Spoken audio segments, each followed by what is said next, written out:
Hello नमस्कार साथियों, मैं डायनेमिक साइंस कोचिंग सकरा के डायरेक्टर संजय कुमार।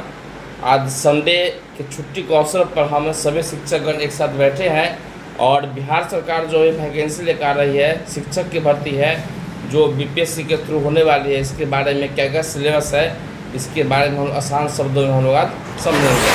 तो थोड़ा बताएंगे सर कि इसका सिलेबस क्या क्या पैटर्न दिया है। जहाँ तक की बात करें, सरकार ने ये फैसला लिया है कि इस बार तो सरकार ने अभी बहुत सारे मतभेद चल रहे हैं, अभी क्लियर नहीं किए हैं, जिसमें सरकार ने कहा है कि सिलेबस जो है सो जिसमें बहुत सारे मतलब अलग अलग निकाले, 1 to 5 प्राइमरी स्कूल के लिए अलग निकाले हैं, 9-10 के लिए अलग है और 11-12 के अलग है। तो 1 to 5 में सरकार ने ये डिसीजन लिया है कि उसमें प्रारंभिक गणित के सवाल आएंगे, ये जो वो 1 से लेकर 5 तक क्लास में आएंगे। उसका लेवल जो है सो इंटर तक का सरकार ने बताया है, बीपीएससी ने जारी किया है और बीपीएससी के चेयरमैन ने यही सुझाव दिया है कि बच्चों को एससीईआरटी पहले पढ़ने के लिए उन्होंने बताया। उसके बाद उन्होंने कहा है कि एनसीईआरटी पढ़ने के लिए, हालांकि कोई एनसीईआरटी एससीईआरटी में कोई ज़्यादा फ़र्क नहीं है एनसीईआरटी में, क्योंकि दोनों का सिलेबस तो एक ही है। लेकिन एससीईआरटी जो बिहार टेक्स्ट बुक है उसमें सरकार ने बिहार के लेवल पे ज़्यादा फोकस करने की कोशिश किया है। ये एक बात से सुनने को आती है कि यदि कोई शिक्षक अगर प्राइमरी के लिए अगर अप्लाई करते हैं तो उनका सिलेबस क्या क्या रहेगा। प्राइमरी के लिए कोई अगर अप्लाई करना चाहते हैं तो उनका सिलेबस जैसे प्रारंभिक गणित है और उसके अलावा सामान्य ज्ञान का क्वेश्चन आएगा। तो सामान्य ज्ञान में भी स्टैटिक जीके का आने की क्वेश्चन आ सकता है, जैसे कि मिसलेनियस बोलें विविध में जो आता है, भारत की प्रथम महिला या प्रथम जो रहे हैं वो सब स्टैटिक जीके आता है, उसमें रहेगा। उसके अलावा जनरल अवेयरनेस जो होता है जागरूकता के बारे में आता है, जो उसमें करंट अफेयर से क्वेश्चन बनने की कोशिश किया गया है, उसमें आ सकता है। उसके अलावा सामान्य ज्ञान के भी क्वेश्चन आएंगे। तो सामान्य ज्ञान में भी सरकार ने ये कहा है, उसमें स्पेशली जो मेंशन किया है भारतीय राष्ट्रीय आंदोलन से क्वेश्चन बनेंगे, उसका भूगोल बनेंगे और पर्यावरण के कुछ सवाल बनेंगे।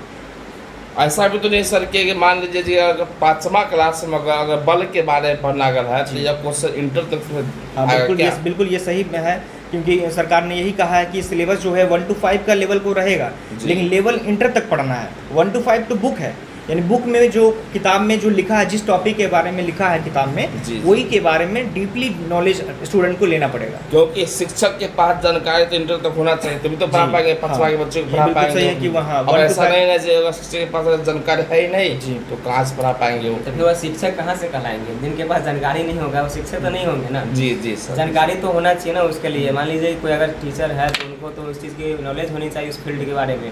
यहाँ पे सरकार इसलिए इस तरह का नियम कर रहा है ताकि बिहार की शिक्षा व्यवस्था जो दुरुस्त हो जाए, अच्छी हो जाए। ये पहल भी सरकार की जो एक तरह से हम लोग जो है अच्छे मान रहे हैं, अच्छे मान रहे हैं। जी बिल्कुल। लेकिन यहाँ पर मतभेद ये चल रहा है कि कुछ लोगों का कहना है कि सरकार ने जो सिलेबस जारी किया है वो क्लियर नहीं कर रहा है, किस दिशा में क्वेश्चन आएंगे, क्वेश्चन का पैटर्न क्या होगा।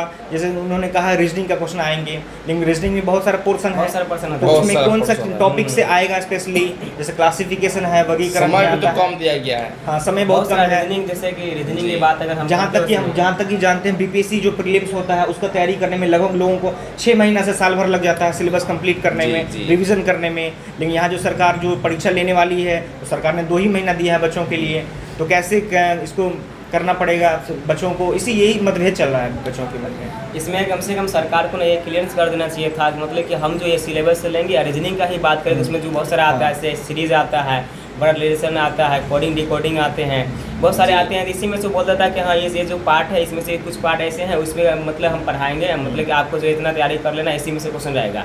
पर सरकार यहाँ पे उस चीज़ के बारे में क्लियर नहीं कर रहा है कि मतलब रीजनिंग का ही पार्ट है तो उसमें कहाँ से लेंगे, इंग्लिश का ही पार्ट है तो उसमें से कहाँ से लेंगे, ये जो है वो पूरा क्लियर नहीं बोल रहा है, स्पष्ट नहीं कर। इस चीज़ को स्पष्टीकरण देना चाहिए सरकार को।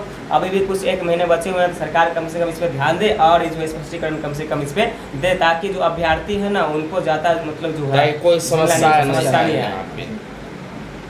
अच्छा सर, अगर क्वेश्चन की तरह बात की जाए तो पहले 100 नंबर होगा एक भाषा के अंदर, यानी कि पहले सरकार ने कहा कि बीपीएससी जो परीक्षा लेगी वो पहले भाषा की परीक्षा लेगी, जिसमें हिंदी मतलब पहली भाषा में 25 क्वेश्चन जो आएंगे वो क्वेश्चन अंग्रेजी के क्वेश्चन बनेंगे। तो अंग्रेजी का सिलेबस भी जारी तो नहीं किया है सिलेबस, लेकिन लोगों का मानना है, बाकी इसका ये कहना है कि कुछ ग्रामर के क्वेश्चन आएंगे। अब साहित्य के क्वेश्चन बनते ही नहीं बनते हैं, अभी तक क्लियर नहीं हो पाया है। इंग्लिश में पास होना आपको जरूरी है उसमें सर या नहीं? भाषा वाली परीक्षा में 30% नंबर लाना जो है सो अनिवार्य है। मतलब अगर आप 30 क्वेश्चन अगर आते हैं, 25 क्वेश्चन आते हैं इंग्लिश के क्वेश्चन आते हैं, बाकी 75 नंबर में जो है सो आप या तो आप हिंदी लेंगे या बंगाली लेंगे या उर्दू लेंगे, तीनों में से कोई एक भाषा को चुनना है, जिसमें से ओवरऑल कट ऑफ 30% आना है। यानी 100 में से अगर आप 30% नंबर ला रहे हैं, 30 नंबर ला रहे हैं, तो आप वो भाषा की परीक्षा आप क्लियर कर लेंगे, पास हो गए। तो उसके बाद आपको जो दूसरा मेन परीक्षा होने वाली है जीके की, सामान्य ज्ञान की, तो सामान्य ज्ञान में जो एग्जाम होंगे वो 120 क्वेश्चन ने कहा है। तो 120 क्वेश्चन में अभी तक यही नहीं पता चल पाया है कि मैथ के कितने क्वेश्चन होंगे, रीजनिंग के कितने क्वेश्चन बनेंगे, या सामान्य ज्ञान के कितने क्वेश्चन बनेंगे, या करंट अफेयर के कितने, ये पता नहीं चल पाया, ये नहीं हो पाया। जो बच्चों को ये दोनों एग्जाम एक ही दिन होगा या 2 दिन होगा? उम्मीद किया जा रहा है कि पहले भाषा की परीक्षा हो जाएगी, उसके बाद ही सरकार बीपीएससी जो है परीक्षा, हाँ उसका स्पष्ट नहीं आया है। 3-4 डेट कट ऑफ डेट आया है परीक्षा का, 19 तारीख आया है, 23 है, 22-23, इस तरह से कुछ सरकार ने। अच्छा, इस बीपीएससी के फॉर्म भरने के लिए सीटेट पास होना अनिवार्य है या नहीं?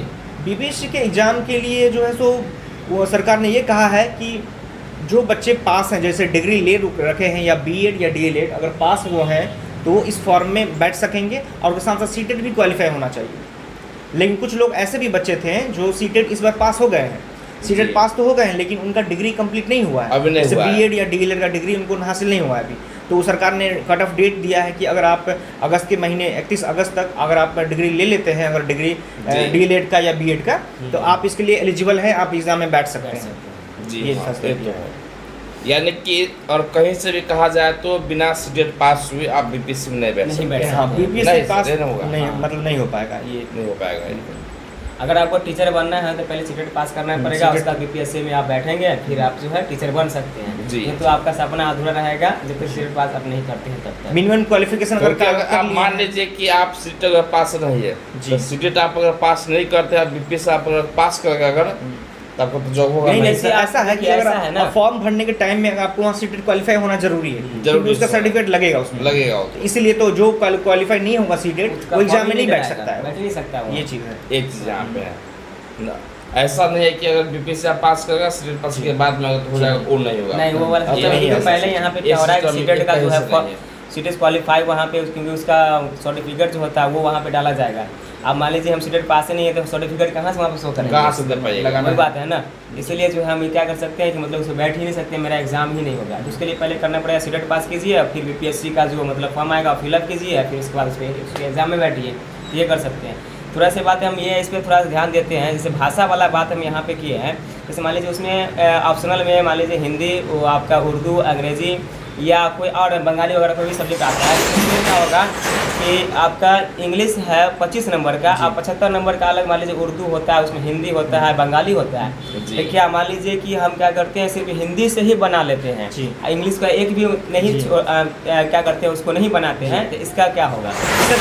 अगर आप अब या तो हिंदी बनाइए, इंग्लिश, कोई मिला के कोई, अगर आप हिंदी इंग्लिश का कुछ भी एक भी क्वेश्चन हल नहीं करते हैं, आप सिर्फ ओनली अंदाजे मार लिए या तुक्का मारे, नहीं तो आपको जो हिंदी आता है प्रेजेंटली उसको आप 30 क्वेश्चन हल कर लिए तो आप कट ऑफ क्लियर है, मतलब आपको वो परीक्षा वो पास हो गया आपका। देखिए सर, पास तो कर जाइएगा, लेकिन अगर मान लीजिए कि आप अगर इंग्लिश अगर थोड़ा सा अगर नहीं जानते हैं तो उससे क्या आपको होता है? नहीं, मतलब सरकार का ये कहना है कि इंग्लिश इसलिए पढ़ना है क्योंकि देखिए बदलते ज़माने के हिसाब से इंग्लिश हर जगह है, हम लोग मोबाइल में भी यूज़ करते हैं, फ़ोन में या कंप्यूटर यूज़ करते हैं या डेली लाइफ में बोलते हैं, इंग्लिश हर जगह यूज़ है। तो सरकार चाह रही है कि हम ऐसे टीचर को भर्ती करें जो इंग्लिश भी जान सके, प्रेजेंटेशन दे सके, कुछ बोल सके, तो इससे क्या होगा, हमारा लेवल क्या होगा बिहार का और अच्छे होगा। हाँ बिल्कुल, क्योंकि देखे थे कि जैसे कर्पूरी ठाकुर जी जिस समय क्या थे, मतलब बिहार के मुख्यमंत्री थे, तो वो उन्होंने क्या किया कि इंग्लिश को जो है साइड करवा दिया, ठीक है, जिसका मतलब आज तक जो है कुछ हम लोग जो है ऐसे मान लीजिए बहुत सारे बच्चे जो है उसका भोगी हो गए, क्योंकि बच्चा अब इंग्लिश पर ध्यान देना ही छोड़ दिया उसके बाद से।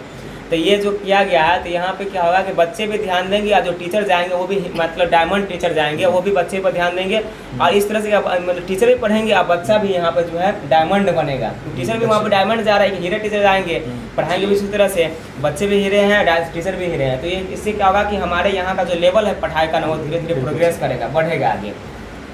देखिए मेनली बात है कि अपने यहाँ 10th में जो है इंग्लिश हटा दिया सरकार ने। एक्स्ट्रा वो बच्चे पर उतना ध्यान देते नहीं है, पढ़े नहीं पढ़े बच्चे तो पास कर जाता है। और इंटर में आपके बच्चे में क्या होता है, उनका काफ़ी लोड बढ़ जाती है। सरकार को इस चीज़ में भी ध्यान देना चाहिए कि है ना इंग्लिश कंपलसरी जो है 10th में भी कर देना चाहिए। उसको ना 5 क्लास से स्टार्ट करना चाहिए इंग्लिश, और उसके बाद धीरे धीरे जो आगे ले जाएगा ना, तब क्या होगा, बच्चे को ज़्यादा प्रभाव नहीं पड़ेगा। बच्चा जब शुरू से क्या करेगा तो उसका बैकग्राउंड भी मजबूत रहेगा, आगे के बढ़ेगा, फिर वो अच्छा कर सकता है।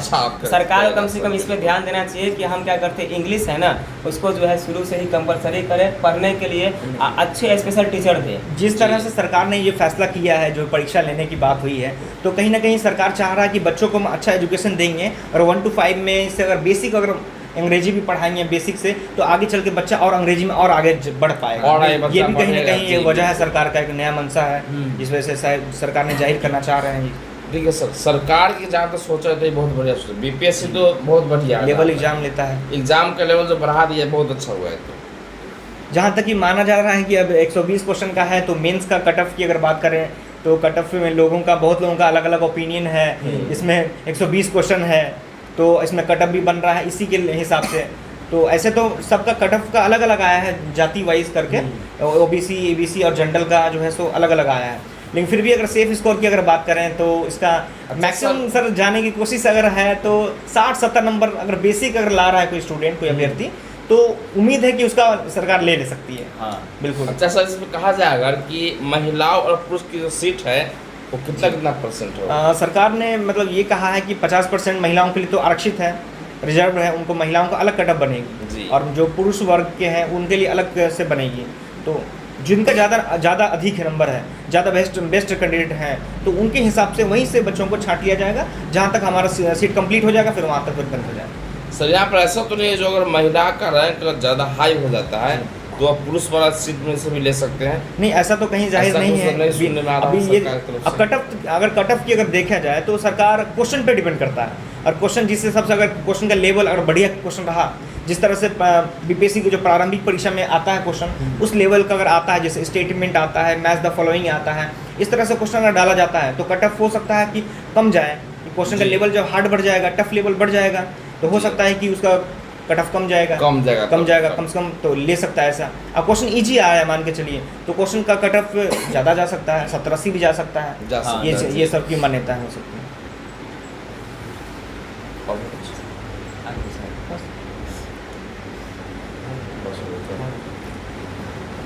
तो हम लोगों ने यही डिस्कस किया है, यही हम लोगों ने आज के अवसर पे ये बात किया है कि ये कुछ बात करते हैं आज के दिनों में क्या योजना सरकार ने बनाई है और उसको कैसे फॉलो करना है।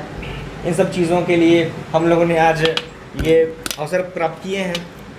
हम लोगों ने आज बीपीएससी के थ्रू जो वैकेंसी आने वाली बिहार सरकार जो लाई है, इसके मुद्दा पर हम बात किए। यदि किसी को कोई दिक्कत होती है तो कमेंट सेक्शन में आप कमेंट कर सकते हैं, जो डाउट आपको वो पूछ सकते हैं कमेंट सेक्शन में। क्या सर, कमेंट जैसे आएगा हम लोग अगले वीडियो में हम लोग जो क्लियर करने का काम करेंगे। चलिए, धन्यवाद। जय हिंद। जय हिंद।